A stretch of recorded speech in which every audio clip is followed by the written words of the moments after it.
자, 여러분 안녕하세요. 오늘 살펴볼 내용은 바로 이천은광교회 교리대학 강의 자료 벌써 15강입니다.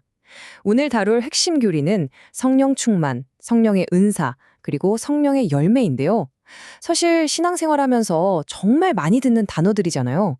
그런데 막상 누군가에게 설명하려고 하면 입에서 맴돌기만 하고 딱 떨어지게 정리가 안 될 때가 많죠. 혹시 그러셨다면 오늘 해설을 통해 머릿속에 아주 명확하게 뼈대를 세워드리겠습니다. 곧바로 핵심 내용으로 들어가 보죠. 오늘 우리가 함께 걸어갈 여정 짧게 짚고 넘어갈까요? 일상에서 시작해서 성령 충만의 진짜 의미를 파악해 보고요. 흔한 오해들을 바로잡은 뒤에 교회를 세우는 은사, 그리고 성품을 바꾸는 열매를 거쳐서 마지막으로 교리와 함께 사는 삶으로 마무리하겠습니다. 길 잃어버릴 걱정 없이 체계적으로 따라오실 수 있을 겁니다. 자, 첫 번째 챕터, 일상에서 교리로입니다. 이 깊은 영적 진리들은 결국 한 가지 목표를 향해 있어요. 바로 그리스도를 닮아간다는 거죠. 주변에 오랫동안 함께하신 부부들 보면 진짜 신기하게 닮아 있잖아요. 인생의 희로애락을 다 겪어내면서 표정이나 말투, 심지어 특유의 분위기까지 놀랍도록 비슷해지죠. 교재에서 아주 기가 막힌 비유를 들었는데 우리가 성령님과 동행하는 것도 딱 이렇다는 겁니다. 눈에 보이지 않는 성령님을 우리 마음에 모시고 인생의 크고 작은 슬픔과 기쁨을 다 같이 겪어내다 보면 어떨까요? 우리의 인격이 자연스럽게 그리스도를 닮아갈 수밖에 없는 거죠. 이게 바로 성령님과 함께 걷는 삶이 만들어내는 가장 아름다운 마스터피스입니다. 그럼 두 번째, 성령 충만의 진정한 의미를 살펴볼까요? 방금 말씀드린 그 엄청난 변화를 가능하게 하는 진짜 엔진이 뭔지 들여다보죠. 이거 헷갈리시는 분들 진짜 많거든요. 여기서 핵심은 두 가지 개념을 딱 잘라서 구분하는 겁니다. 교재를 보면 성령 세례와 성령 충만을 엄격하게 나누고 있어요. 성령 세례는 우리가 처음 예수님을 믿고 회심할 때 단 한 번 확정적으로 주어지는 선물입니다. 반면에 성령 충만은 내 안에 계신 성령님께 내 삶의 운전대를 완전히 내어드리고 지배받는 상태를 말해요. 계속 반복되고 유지되어야 하는 거죠. 다시 말해, 가만히 있는다고 영구적으로 유지되는 게 아니라는 겁니다. 적극적으로 신경 쓰지 않으면 잃어버리게 되고, 그때는 철저한 회개를 통해 다시 채워가야 하는 게 바로 성령 충만입니다. 그렇다면 매일 일상 속에서 이 충만함을 어떻게 계속 유지할 수 있을까요?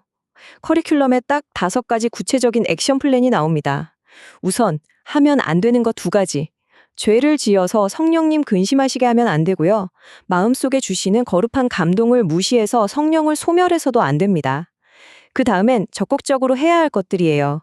매일 내 안에 성령님이 계신다는 걸 의식하고 그분과 진짜 친밀하게 교제하기를 열망하는 겁니다.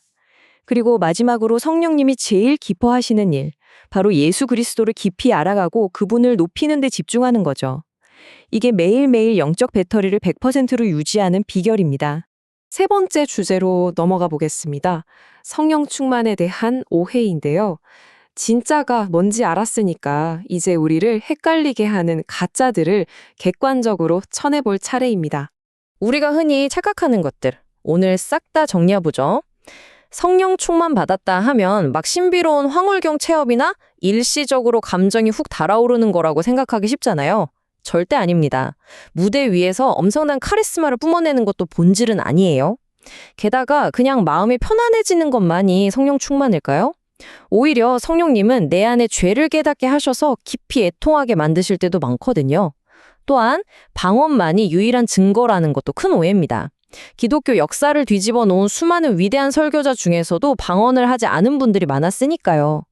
여기서 우리가 명심해야 할 건 주관적으로 느껴지는 감정과 성경이 말하는 팩트를 철저하게 분리해야 한다는 겁니다.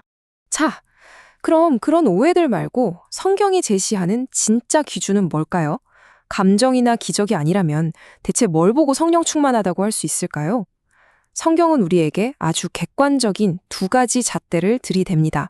바로 성결 그리고 진리의 풍성함이에요. 진짜 성령의 역사가 일어나면 사람들은 거룩해지기를 갈망하고 죄에 대해서는 민감하게 반응하며 슬퍼합니다. 그리고 알록달록한 신비 체험에 매달리는 게 아니라 오히려 단단하고 객관적인 성경의 진리, 그 교리 자체에 훨씬 더 깊이 빠져들게 되죠. 이게 바로 성령 충만함이 띠고 있는 진짜 영적 맥박입니다. 네 번째, 교회를 세우는 은사입니다. 이제 우리 내면이 충만해졌으니 공동체를 섬기기 위해 외부로 주어지는 영적인 도구들에 대해 살펴볼까요? 교리대학의 엄밀한 기준에 맞춰서 정의부터 정확히 짚고 가보죠. 성령의 은사는요, 사람들이 각자에게 딱 맞는 봉사를 할 수 있도록 하나님께서 그분의 은혜와 능력으로 부여하신 일정한 재능들입니다. 여기서 제일 중요한 단어가 뭘까요? 바로 은혜입니다. 은혜가 뭡니까? 자격 없는 사람한테 거저 주시는 하나님의 선물이잖아요. 그러니까 은사는 우리가 스펙 쌓듯이 노력해서 따내는 자격증이 아니라 철저하게 위로부터 부어지는 선물이라는 점 꼭 기억하셔야 합니다. 이 은사의 신학적인 구조를 들여다보면 진짜 놀랍습니다. 기원 자체가 완벽한 삼위일체의 팀워크거든요.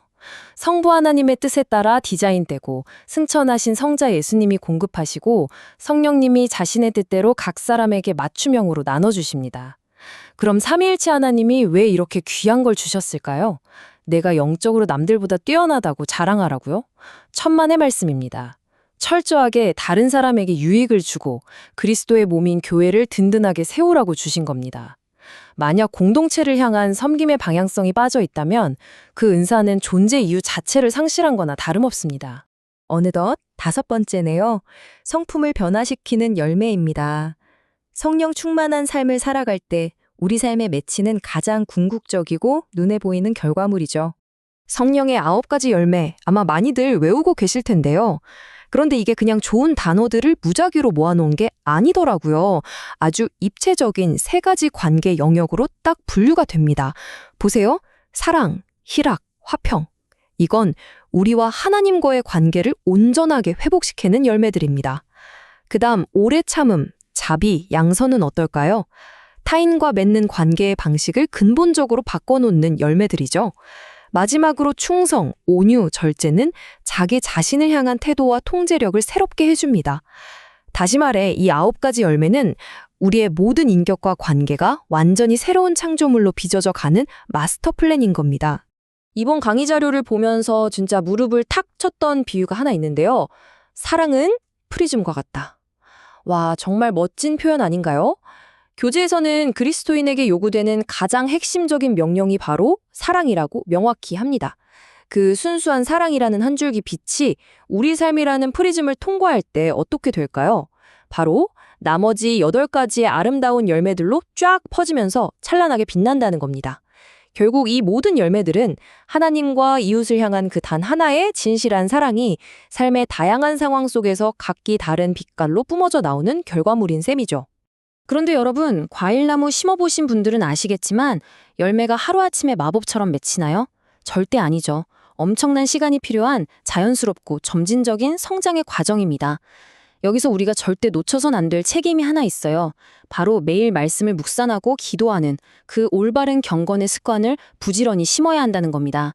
좋은 씨앗을 심어놓고 매일 물을 주며 습관을 가꾸고 마침내 풍성한 추수의 때가 올 때까지 끝까지 인내하며 주님만 바라보는 것. 그게 바로 진짜 열매 맺는 성도의 삶입니다. 자, 드디어 마지막 6번째 챕터 교류와 함께 살기입니다. 이렇게 탄탄하게 세운 신학적 뼈대를 우리 일상에 어떻게 녹여낼 수 있을지 정리해 보겠습니다. 오늘 배운 이 깊은 내용들을 하나의 큰 그림으로 깔끔하게 엮어볼까요? 이 3가지는 아주 유기적으로 연결되어 돌아갑니다.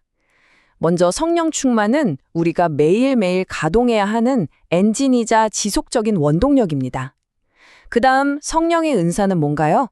그리스도의 몸된 교회를 튼튼하게 짓기 위해 내 손에 들려주신 실질적인 작업 도구들이죠.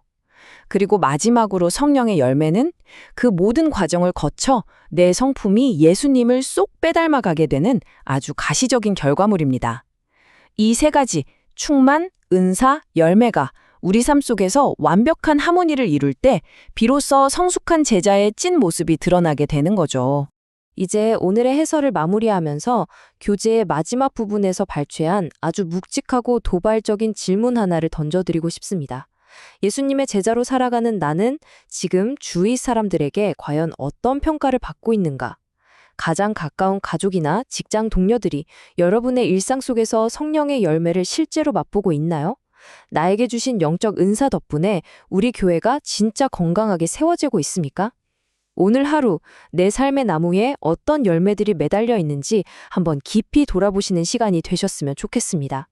성령님과 너무나도 친밀하게 동행하는 여러분의 매일을 진심으로 응원하며 저는 다음 해설에서 또 알찬 내용으로 찾아뵙겠습니다.